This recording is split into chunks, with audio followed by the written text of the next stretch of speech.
10 ബാറുകൾക്ക് കൂടി പ്രവർത്തനാനുമതി നൽകാൻ ഹൈക്കോടതി ഉത്തരവ്. കോടതിയുടെ മുൻ ഉത്തരവ് നടപ്പാക്കാത്തതിനെതിരെ ബാർ ഉടമകൾ നൽകിയ കോടതിയലക്ഷ്യ ഹർജിയിൽ നിയമ സെക്രട്ടറി നേരിട്ട് ഹാജരാകണമെന്നും കോടതി ഉത്തരവിട്ടു.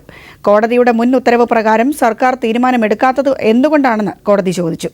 എന്നാൽ ഇക്കാര്യത്തിൽ തീരുമാനമെടുത്തിട്ടുണ്ടെന്ന് സർക്കാർ വിശദീകരിച്ചു. അങ്ങനെയെങ്കിൽ 10 ദിവസങ്ങൾക്കകം തീരുമാനം നടപ്പിലാക്കണമെന്ന് കോടതി ഉത്തരവിട്ടു. വയനാട്ടിൽ മാവോയിസ്റ്റുകൾക്കായുള്ള തെരച്ചിൽ പോലീസും തണ്ടർബോൾട്ടും ശക്തമാക്കി. വയനാട്ടിലെ വെള്ളമുണ്ടയിൽ ആക്രമണം നടത്തിയത് 8-അംഗ മാവോയിസ്റ്റ് സംഘമെന്നും സ്ഥലത്ത് നിന്ന് മാവോയിസ്റ്റുകളുടേതെന്ന് സംശയിക്കുന്ന വസ്ത്രങ്ങൾ കണ്ടെത്തിയതായും പോലീസ് അറിയിച്ചിട്ടുണ്ട്. അതിനിടെ മാവോയിസ്റ്റ് വേട്ടയുടെ പേരിൽ പോലീസ് ആദിവാസികളെ പീഡിപ്പിക്കുന്നുവെന്ന് നാട്ടുകാർ ആരോപിക്കുന്നുണ്ട്. കോഴിക്കോട് വയനാട് അതിർത്തിയിലാണ് പോലീസിനു നേരെ മാവോയിസ്റ്റ് ആക്രമണമുണ്ടായത്. വയനാട് വെള്ളമുണ്ട കോളനിയിൽ പോലീസിനു നേരെ മാവോയിസ്റ്റുകൾ വെടിവെപ്പ് നടത്തി. പോലീസിനു നേരെ ആക്രമണം നടത്തിയത് 8-അംഗ മാവോയിസ്റ്റ് സംഘമെന്ന് DIG ദിനേന്ദ്ര കാശ്യപ് അറിയിച്ചു. മാവോയിസ്റ്റുകൾ ഉപേക്ഷിച്ച വസ്ത്രങ്ങളും തൊപ്പിയും ബുള്ളറ്റ് കേസുകളും കണ്ടെത്തിയതായും അദ്ദേഹം വ്യക്തമാക്കി. അതോടെ കുറച്ച് തുണികൾ, തൊപ്പിയും ഇതെല്ലാം അതിൽ എടുത്തിട്ടുണ്ട്. അത് കുറച്ച് ഫയർ ചെയ്ത റൗണ്ട്സും. Police department has confirmed they are Maoists. അത് ഏകദേശം കൺഫേം ചെയ്തിട്ടുണ്ടല്ലോ. Is there any information that they are still in the forest? Apparently so. Apparently till the time fought on and they had fired on our party. So we searched for quite a few places. The searches are going on. അതിനിടെ വയനാട്ടിലെ Maoist വേട്ടയുടെ പേരിൽ police ആദിവാസികളെ പീഡിപ്പിക്കുന്നുവെന്ന് നാട്ടുകാർ പരാതിപ്പെടുന്നു. സുഹൃത്തിനെ എല്ലാം പിടിച്ച് എല്ലാം കൂടി കോളറൊക്കെ പിടിച്ച് ഇതെല്ലാം ഭീഷണിയായിട്ടെല്ലാം തണ്ടറുള്ള ആൾക്കാരാണ്. എന്തിനാന്ന് ആർക്കറിയാം. അനിയനും പിന്നെ അവിടുത്തെ ബാബുവിനും അവരുടെ എന്തൊക്കെ പറഞ്ഞെന്നല്ല പറഞ്ഞു. കുറ്റിയാടി പക്രന്തളം വനമേഖലയിൽ മാവോയിസ്റ്റ് ഏറ്റുമുട്ടൽ നടന്നതായി ആദ്യ വിവരങ്ങൾ ലഭിച്ചു. വെടിവെച്ച കേട്ടതായി നാട്ടുകാർ റിപ്പോർട്ട് നൽകിയതായി റൂറൽ SP അറിയിച്ചു. എന്നാൽ പിന്നീട് ഇക്കാര്യം പോലീസ് തള്ളിക്കളഞ്ഞു. News desk. ഏതു രീതിയിലുള്ള മാവോയിസ്റ്റ് ആക്രമണവും നേരിടാൻ സംസ്ഥാന പോലീസ് സജ്ജമെന്ന് ആഭ്യന്തരമന്ത്രി രമേശ് ചെന്നിത്തല. സംസ്ഥാനത്തെ 5 വടക്കൻ ജില്ലകളിൽ മാവോയിസ്റ്റ് സാന്നിധ്യം സ്ഥിരീകരിച്ചതായും ചെന്നിത്തല പറഞ്ഞു. ചുംബന സമരത്തിന് സർക്കാർ എതിരല്ലെന്നും ചെന്നിത്തല വാർത്താസമ്മേളനത്തിൽ പറഞ്ഞു. സംസ്ഥാനത്ത് കഴിഞ്ഞ ദിവസം വൈകിട്ട് വയനാട് വെള്ളമുണ്ട പഞ്ചായത്തിൽ തണ്ടർബോൾട്ടിന് നേരെ മാവോയിസ്റ്റ് ആക്രമണത്തിൽ ആളപായമുണ്ടായിട്ടില്ല. മാവോയിസ്റ്റുകളുടെ ഈ ആക്രമണത്തെ ഗൗരവത്തോടെയാണ് സംസ്ഥാനം കാണുന്നതെന്നും ഏത് രീതിയിലെ മാവോയിസ്റ്റ് ആക്രമണത്തെയും നേരിടാൻ സംസ്ഥാന പോലീസ് തയ്യാറാണെന്നും ആഭ്യന്തരമന്ത്രി രമേശ് ചെന്നിത്തല പറഞ്ഞു. മാവോയിസ്റ്റുകളുടെ പ്രവർത്തനങ്ങളെ ഗവൺമെൻറ് വളരെ ഗൗരവത്തോടെയാണ് വീക്ഷിക്കുന്നത്. ഇത്തരം അക്രമ പ്രവർത്തനങ്ങൾ ഒരു കാരണവശാലും അനുവദിക്കുന്നതല്ല. ഏതൊരു മാവോയിസ്റ്റുകൾ ഉയർത്തുന്ന ഏതൊരു വെല്ലുവിളിയെയും നേരിടാൻ പോലീസ് സജ്ജമാണ്. ശക്തമായ നിലയിൽ തന്നെ മാവോയിസ്റ്റ് പ്രവർത്തനങ്ങളെ നേരിടാനാണ് ഗവൺമെൻറ് തീരുമാനിച്ചിട്ടുള്ളത്. സംസ്ഥാനത്ത് 5 വടക്കൻ ജില്ലകളിൽ മാവോയിസ്റ്റ് സാന്നിധ്യം സ്ഥിരീകരിച്ചിട്ടുണ്ട്. ആദിവാസി സമൂഹത്തിന്റെ പിന്തുണ ആർജിക്കാനാണ് മാവോയിസ്റ്റ് ശ്രമം. എന്നാൽ ഇതുവരെ സാധിച്ചിട്ടില്ല. ജനങ്ങൾക്ക് ഇത് സംബന്ധിച്ച് ആശങ്ക വേണ്ടെന്നും ഏത് രീതിയിലെ വെല്ലുവിളിയും സർക്കാർ നേരിടുമെന്നും ചെന്നിത്തല പറഞ്ഞു. സംസ്ഥാന സുരക്ഷയെ ബാധിക്കുമെന്നതിനാൽ കൂടുതൽ പറയുന്നില്ലെന്നും മന്ത്രി വ്യക്തമാക്കി. നീറ്റ ജലാറ്റിൻ ഓഫീസ് ആക്രമണത്തിന് പിന്നിൽ മാവോയിസ്റ്റുകളാണെന്ന് സ്ഥിരീകരിച്ചിട്ടില്ലെന്നും മന്ത്രി പറഞ്ഞു. ഒരു രീതിയിലുള്ള സമരത്തോടും സർക്കാരിന് എതിർപ്പില്ല. ചുംബന സമരം മറ്റുള്ളവർക്ക് ബുദ്ധിമുട്ടായപ്പോഴാണ് പോലീസ് ഇടപെട്ടത്. സമരം നടത്തുന്നവർക്കെതിരെ സമരം ചെയ്യാനും അവകാശമുണ്ടെന്നും രമേശ് ചെന്നിത്തല തിരുവനന്തപുരത്ത് പറഞ്ഞു. ബാർകോഴ വിഷയത്തിൽ കേസ് രജിസ്റ്റർ ചെയ്യുന്ന വിഷയത്തിൽ ഒഴുക്കൻ മറുപടിയായിരുന്നു മന്ത്രിയുടേത്. കേസ് അന്വേഷണത്തിൽ സർക്കാരും മന്ത്രിയും ഇടപെട്ടിട്ടില്ലെന്ന പതിവ് ശൈലിയിൽ മറുപടി പറഞ്ഞ് മന്ത്രി അവസാനിപ്പിക്കുകയായിരുന്നു. News bureau, Thiruvananthapuram. People exclusive. ബാർകോഴയിൽ മാണിക്കെതിരെ കേസ് എടുക്കേണ്ടെന്ന് വിജിലൻസിന്റെ പ്രാഥമിക തീരുമാനം. കോടതി ശുപാർശയോ നിയമോപദേശമോ മറിച്ചായാൽ മാത്രം കേസെടുക്കും. പൈസ ഭണ്ഡാരത്തിലിട്ട പോലെ പോയി അദ്ദേഹത്തോട് ചോദിച്ചപ്പോൾ ഏത് പൈസ എപ്പോൾ തന്നു എന്ത് തന്നെന്നാണ് പറയുന്നത്. ബാക്കി 5 കൊണ്ടുവരാനാണ് പിന്നെയും പറയുന്നത്. പിന്നെയും പോയി കണ്ടാൽ പറഞ്ഞ് 5 രൂപ 5 കിട്ടിയില്ലല്ലോ എന്നാണ് പറഞ്ഞത്. അവരോട് 5 കിട്ടിയില്ലെന്ന് പറഞ്ഞ് 1 തന്നല്ലോ എന്ന് പറഞ്ഞ് 1 എപ്പോൾ തന്നു എന്ന്. പിന്നെ അവർ ദിവസവും ഡേറ്റും സമയവും എല്ലാം വ്യക്തമാക്കിയാൽ പറഞ്ഞു അതൊക്കെ ചിലവായി പോയില്ലേ. ഇതായിരുന്നു മറുപടി. പൈസ ഒട്ടും ഇല്ല സംസ്ഥാനത്ത് എന്ന് പറയുന്ന ഒരു മന്ത്രി ആ കൂട്ടത്തിലുണ്ട്. ആ മന്ത്രി തന്നെയാണ് ഈ മന്ത്രി. ഞാൻ പറഞ്ഞത് ശ്രീ KM മാണി ധനകാര്യമന്ത്രിയാണ് അങ്ങനെ പറയുന്നത്. ആ മന്ത്രി തന്നെയാണ് ഈ മന്ത്രി എന്ന്. ബാർകോഴയിൽ KM മാണിയുടെ ഇടപെടൽ അന്വേഷിക്കണമെന്നാവശ്യപ്പെട്ട് പ്രതിപക്ഷ നേതാവും പീപ്പിൾ TV പുറത്തുവിട്ട തെളിവുകൾ ഹാജരാക്കി കോടിയേരി ബാലകൃഷ്ണനും LDF കൺവീനർ വൈക്കം വിശ്വനും വിജിലൻസ് ഡയറക്ടർക്ക് കത്ത് നൽകിയിരുന്നു. ഈ കത്തുകളുടെ അടിസ്ഥാനത്തിൽ വിജിലൻസ് നടത്തിയ ത്വരിത പരിശോധനയിൽ കോഴ നൽകിയതായി ബിജു രമേശും ഡ്രൈവറും മൊഴി നൽകിയിരുന്നു. എന്നാൽ ബാറുടമ അസോസിയേഷന്റെ മറ്റു നേതാക്കൾ വിജിലൻസിനോട് അവധി ചോദിക്കുകയായിരുന്നു. ഇവരുടെ മൊഴിക്ക് കാത്തുനിൽക്കാതെ ത്വരിത പരിശോധന വിജിലൻസ് അവസാനിപ്പിച്ചു. കൂടാതെ ഇവരുടെ മൊഴി രേഖപ്പെടുത്തും മുമ്പ് വിജിലൻസ് എത്രയും വേഗം ഹൈക്കോടതിയിൽ റിപ്പോർട്ട് നൽകാനാണ് ആലോചിക്കുന്നത്. ഹൈക്കോടതിയിൽ വിജിലൻസ് വാദത്തിന് ശക്തി പകരാൻ AGയുടെ നിയമോപദേശവും വിജിലൻസ് തേടിയിട്ടുണ്ട്. News desk people TV news. Mullaperiyar വിഷയത്തിൽ വനം വകുപ്പിന്റെ റിപ്പോർട്ട് നിയമസഭയിൽ. ജലനിരപ്പ് ഉയർത്തിയപ്പോൾ 568 ഹെക്ടർ വനഭൂമി മുങ്ങിപ്പോയെന്ന റിപ്പോർട്ടിൽ പരാമർശം. മുല്ലപ്പെരിയാർ വിഷയത്തിൽ ഹരിത ട്രിബ്യൂണലിനെ സമീപിക്കുമെന്ന് തിരുവഞ്ചൂർ രാധാകൃഷ്ണൻ സഭയിൽ പറഞ്ഞു. ജലനിരപ്പ് ഉയരുന്നത് പരിസ്ഥിതി ആഘാതമുണ്ടാക്കുമെന്ന് ചൂണ്ടിക്കാണിച്ചാണ് ട്രിബ്യൂണലിനെ സമീപിക്കുക. മുല്ലപ്പെരിയാറിലെ ജലനിരപ്പ് 142 അടിയായി ഉയർന്നപ്പോൾ 568 ഹെക്ടർ വനം മുങ്ങിയതായാണ് വനം വകുപ്പിന്റെ റിപ്പോർട്ട്. 108 ഹെക്ടർ നിത്യഹരിത വനവും 247 ഹെക്ടർ അർദ്ധ നിത്യഹരിത വനവും മുങ്ങി. ജൈവസമ്പത്തിനും വന്യജീവി ആവാസ വ്യവസ്ഥയ്ക്കും ഏൽക്കുന്ന ആഘാതം ചൂണ്ടിക്കാട്ടി ഹരിത ട്രിബ്യൂണലിനെ സമീപിക്കുമെന്ന് വനം മന്ത്രി തിരുവഞ്ചൂർ രാധാകൃഷ്ണൻ നിയമസഭയിൽ പറഞ്ഞു. ആ ആവാസ കേന്ദ്രങ്ങളിൽ ഏതാണ്ട് 5.68 ചതുരശ്ര കിലോമീറ്റർ നഷ്ടപ്പെട്ടു പോകുന്നു എന്നുള്ളതാണ് പ്രധാനപ്പെട്ട വനത്തിൻ്റെ ആസ്പെക്റ്റിൽ ഉണ്ടാകുന്ന പ്രധാനപ്പെട്ട പ്രശ്നം. അത് നമ്മൾ പരിശോധിക്കുമ്പോൾ 4 പ്രധാനപ്പെട്ട നിയമങ്ങളുടെ ലംഘനം ഈ കാര്യത്തിൽ ഉണ്ടാവുകയാണ്. പെരിയാർ തടാകത്തിലെ 25 ചെറുതുരുത്തുകളിൽ 11 എണ്ണവും വെള്ളത്തിനടിയിലായി. ആന, കടുവ, മ്ലാവുകൾ തുടങ്ങി വന്യജീവികളുടെ ആവാസ പ്രദേശങ്ങളാണ് വെള്ളത്തിനടിയിലായതെന്നും റിപ്പോർട്ടിൽ പറയുന്നു. News bureau, Thiruvananthapuram. അടിയന്തര പ്രമേയത്തിന് അവതരണാനുമതി നിഷേധിച്ചതിൽ പ്രതിഷേധിച്ച് പ്രതിപക്ഷം നിയമസഭയിൽ നിന്ന് ഇറങ്ങിപ്പോയി. KSRTC പ്രതിസന്ധി സഭ നിർത്തിവെച്ച് ചർച്ച ചെയ്യണമെന്നാവശ്യപ്പെട്ടാണ് പ്രതിപക്ഷം അടിയന്തര പ്രമേയത്തിന് നോട്ടീസ് നൽകിയത്. ശമ്പളവും പെൻഷനും നൽകാൻ കഴിയാതെ അടച്ചുപൂട്ടൽ നേരിടുന്ന KSRTC പ്രതിസന്ധി സഭ നിർത്തിവെച്ച് ചർച്ച ചെയ്യണമെന്ന് ആവശ്യപ്പെട്ട് പ്രതിപക്ഷത്തു നിന്നും എളമരം കരീം MLA ആണ് അടിയന്തര പ്രമേയത്തിന് അനുമതി തേടിയത്. KSRTCയെ രക്ഷിക്കാൻ വരുമാനം വർദ്ധിപ്പിക്കാനുള്ള ഒരു മാർഗവും സർക്കാർ തേടുന്നില്ലെന്ന് അദ്ദേഹം ആരോപിച്ചു. ജീവനക്കാരുടെ പെൻഷൻ ഏറ്റെടുക്കുന്ന കാര്യം സർക്കാർ പരിഗണിക്കണമെന്നും KSRTCയെ സംരക്ഷിക്കുന്ന നയം പ്രഖ്യാപിക്കണമെന്നും അദ്ദേഹം ആവശ്യപ്പെട്ടു. സർക്കാർ നൽകിയ വായ്പ ഓഹരിയാക്കി മാറ്റണമെന്നും അദ്ദേഹം ആവശ്യപ്പെട്ടു. എന്നാൽ ശമ്പള കുടിശ്ശികയിലെന്ന് മന്ത്രി തിരുവഞ്ചൂർ രാധാകൃഷ്ണൻ വ്യക്തമാക്കി. KSRTC സാമ്പത്തിക പ്രതിസന്ധിയിലാണെന്നും ചെലവും വരുമാനവും പൊരുത്തപ്പെടുന്നില്ലെന്നും അദ്ദേഹം പറഞ്ഞു. ശമ്പളവും പെൻഷനും നൽകാനുള്ള വരുമാനം ഇന്ന് KSRTCക്ക് ഇല്ലെന്നും മന്ത്രി വ്യക്തമാക്കി.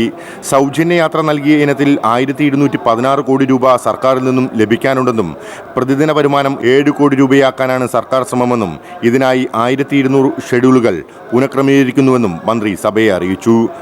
മന്ത്രിയുടെ വിശദീകരണത്തോടെ പ്രമേയത്തിന് അവതരണാനുമതി സ്പീക്കർ നിഷേധിച്ചു. തുടർന്ന് സംസാരിച്ച പ്രതിപക്ഷ നേതാവ് VS അച്യുതാനന്ദൻ ജീവനക്കാരെയും പെൻഷൻകാരെയും കൂട്ട ആത്മഹത്യയിലേക്ക് തെളിവിടാനാണ് സർക്കാർ ശ്രമമെന്ന് ആരോപിച്ചു. മുഖ്യമന്ത്രിയും ധനമന്ത്രിയും KSRTC പ്രശ്നത്തിൽ നിശബ്ദരാണ്.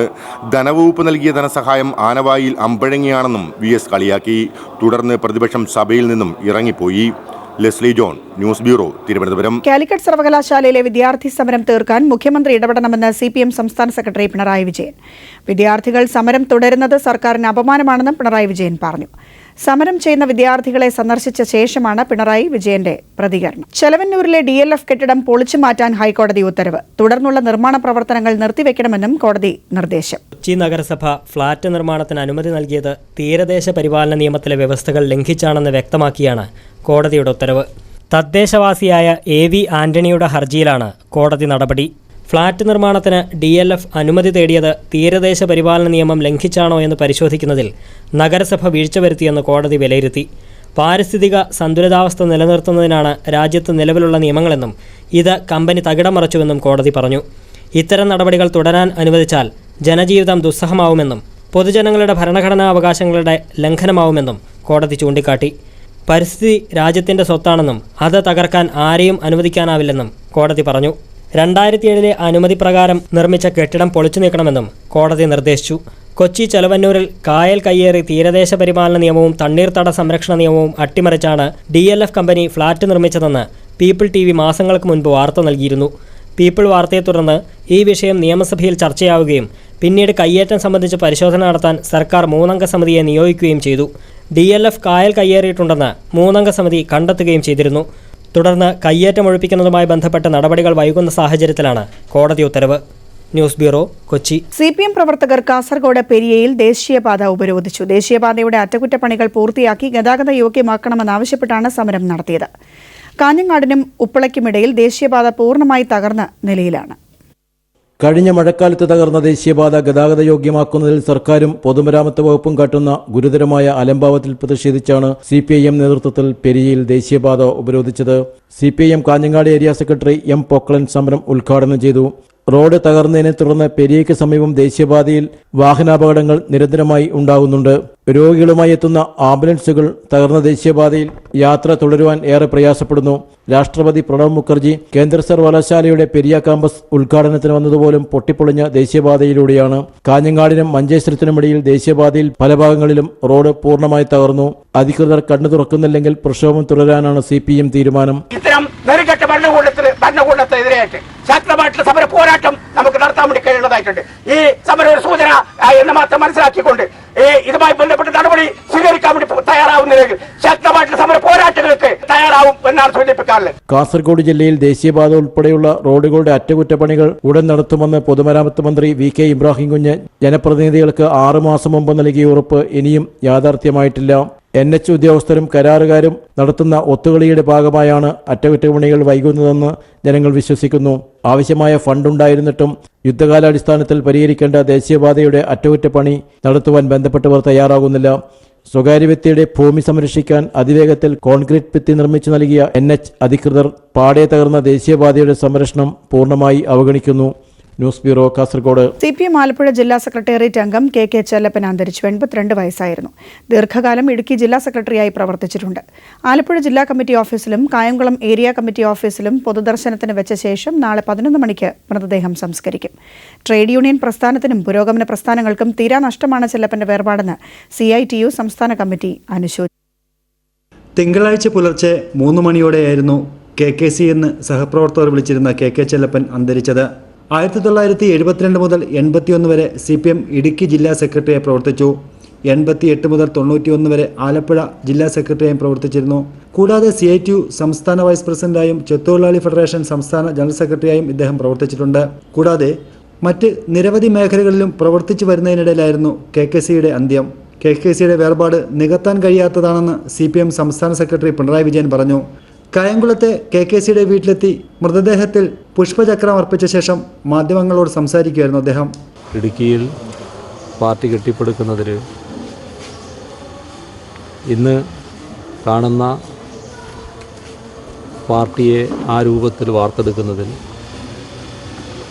പ്രധാന പങ്കാണ് KKC വഹിച്ചിട്ടുള്ളത്. VS Achuthanandan, Elamaram Kareem, EP Jayarajan തുടങ്ങി നിരവധി നേതാക്കളാണ് KKCക്ക് അന്ത്യാഞ്ജലി അർപ്പിക്കാൻ കായംകുളത്തെത്തിയത്.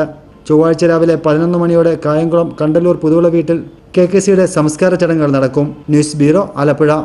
ആചാരങ്ങളും അനുഷ്ഠാനങ്ങളുമാണ് ആരാധനാലയങ്ങളുടെ നിലനിൽപ്പിന് ആധാരം. എന്നാൽ അന്ധവിശ്വാസത്തിന്റെ മറവിൽ വിശ്വാസികൾ നടത്തുന്ന ചില അനാചാരങ്ങൾ ക്ഷേത്രാചാരങ്ങൾക്കും മര്യാദകൾക്കും വിരുദ്ധമാകാറുണ്ട്. ഇത്തരം അനാചാരങ്ങൾ പലപ്പോഴും ആപത്തുകൾ ക്ഷണിച്ചു വരുത്താറുമുണ്ട്. അയ്യപ്പ സന്നിധിയിലേക്ക് വരുന്ന ഭക്തജനങ്ങൾ കൃത്യമായ അവബോധമില്ലാതെ നടത്തുന്ന അനാചാരങ്ങൾ നിരവധിയാണ്. മുങ്ങിക്കുളി കഴിഞ്ഞാൽ ഉടുതുണി പമ്പയിൽ ഉപേക്ഷിക്കുന്നത് മുതൽ സന്നിധാനത്തും മാളികപ്പുറത്തും ശ്രീകോവിലിന് മുകളിൽ ഉടയാടകൾ വലിച്ചെറിയുന്നതുവരെ ഭക്തർ നടത്തുന്ന ആചാര ലംഘനങ്ങളാണെന്ന് മാളികപ്പുറം മേൽശാന്തി കേശവൻ നമ്പൂതിരി പറയുന്നു.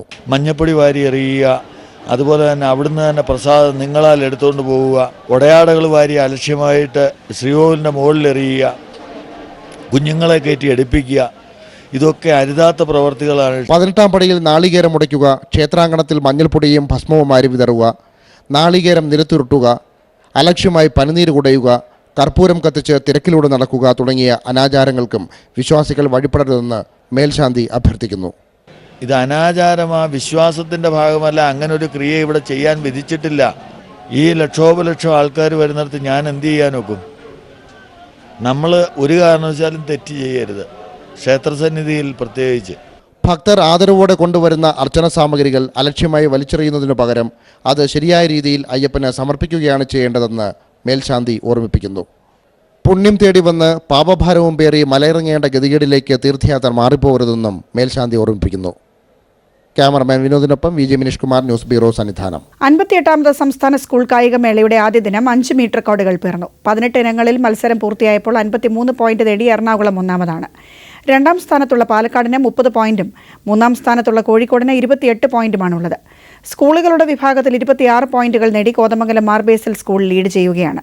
18 പോയിന്റുള്ള പാലക്കാട് പറളി സ്കൂളാണ് 2ാം സ്ഥാനത്ത്. 3ാം സ്ഥാനത്തുള്ള കോതമംഗലം സെയിന്റ് ജോർജ് സ്കൂളിന് 13 പോയിന്റാണുള്ളത്.